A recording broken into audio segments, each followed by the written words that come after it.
Gusto ko lang batiin ang aking kapatid ng maligayang kaarawan.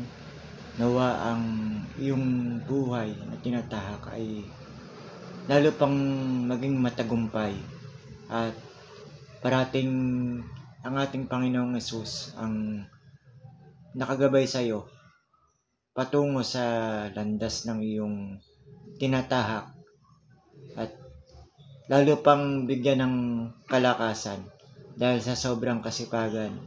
Halos 24 oras hindi nagpapahinga at parating kumikilos.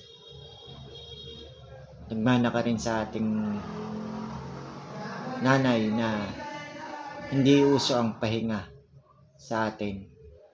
Yun nga tayong namana natin sa kanya na hindi uso ang nagpahinga sa ating pamilya. Pagkos parati tayong sumunod kung ano yung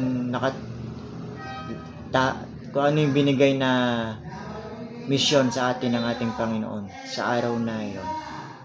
Nawa patnubayan ka parati ng ating Panginoong Hesus kasama ang ating Inang Maria at ang ating patron na si San Jose sa iyong buhay na tinatahak, mapamedical man at DJ ng iyong tinutugtugan. Mapagpalang araw sa iyo ang aking kapatid. I love you.